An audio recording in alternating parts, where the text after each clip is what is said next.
Aí, galerinha do bem, Marigés Moura, mais uma vez aqui com vocês, tirando as dúvidas dos assuntos da semana. Eu vou deixar o link aqui dos assuntos para vocês aprofundarem mais os assuntos que a gente comentou nessa semana, que foi hipotensão, insuficiência cardíaca, a intussuscepção, que é a invaginação intestinal. Então vamos para a primeira pergunta. Doutor, a pessoa com insuficiência cardíaca pode fazer atividade física? Olha, como a gente falou, a insuficiência cardíaca o coração ele é incompetente, não tem capacidade de bombear o sangue para ir por todas as partes do corpo, nutrindo com oxigênio, o sangue nutrindo com oxigênio. Então, a gente já faz um remédio para poder o coração conseguir um bombeamento básico. Então, se você fazer alguma atividade física sem forçar o teu ritmo, exercício leve, uma caminhada, algo que não vai dar mais resistência, vai dar mais sobrecarga para o teu coração. Então, bem orientada com o médico, ele vai indicar uma atividade leve, levíssima, tá certo? Outra pergunta. Doutor, meu avô tem insuficiência cardíaca congestiva. Qual a diferença? Olha, insuficiência cardíaca congestiva, como o nome está dizendo, congestiva, é uma congestão. É o quadro mais grave de insuficiência cardíaca. Se vocês viram lá o assunto, vocês vão ver aqui no link o assunto sobre insuficiência cardíaca. Aí vocês vão ver que a gente pede um eco e vê a fração de ejeção no ecocardiograma. O ecocardiograma, essa fração de ejeção vai me dizer a capacidade de bombeamento do coração. E aí ele está bem abaixo. E na insuficiência cardíaca congestiva ele não consegue bombear o sangue. Logo que acontece? O sangue não circula e vai acumulando nas pernas, até que vai subindo. Pode até chegar a acumular nos pulmões e deixar o pulmão encharcado. Aí pode dar falta de ar e até a morte se não tratado. Então a insuficiência cardíaca é um quadro grave, a terminal da insuficiência cardíaca. Então tem que tratar urgentemente. Nesse caso, a atividade física nem pensar, tem que fazer o repouso absoluto. E os remédios não podem deixar de tomar, principalmente diuréticos, os cardiotônicos, aqueles remédios vão fortalecer a contração do coração. A diferença é que é um quadro mais grave da insuficiência cardíaca. Já está tão ruim que não consegue nem bombear o sangue e fica acumulando sangue em todo o corpo. Certo? Uma outra pergunta. Doutor, a hipotensão, assim como a hipertensão, deve tomar o remédio pro resto da vida?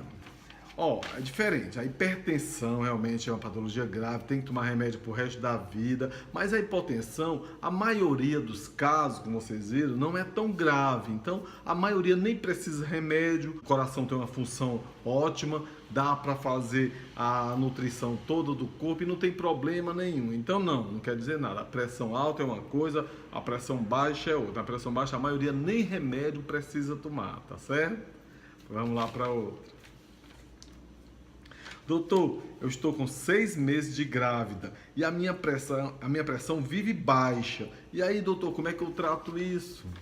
Primeiro, olha, a pressão da gestante é diferente da pressão quando não se está grávida. A gestante tem uma pressão baixa normal. Uma 10 por 6 já é um pouquinho lá no extremo superior. 12 por 8, nem pensar a gestante com 12 por 8. Ela tem 9 por 6... 10 por 7, daí já é o limite superior, então ela sempre tem a pressão baixa, porque os hormônios dão uma vasodilatação nos vasos, nas artérias, nas veias, então a pressão tende a baixar.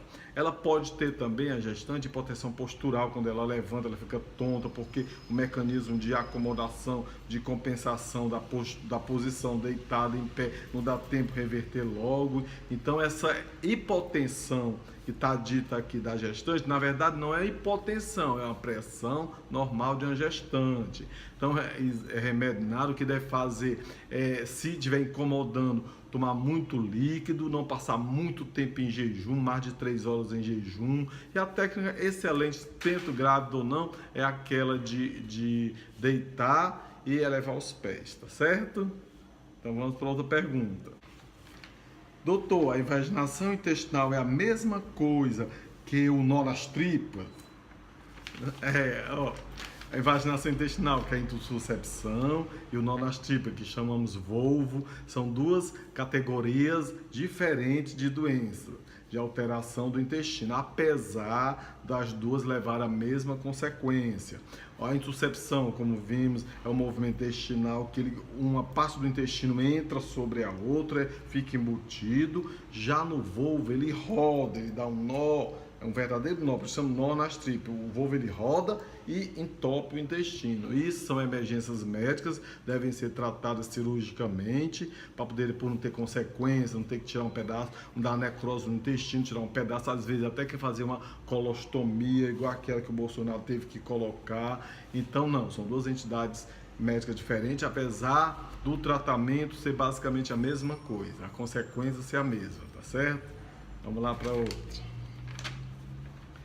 Doutor, é verdade que a vacina do rotavírus pode causar invaginação intestinal?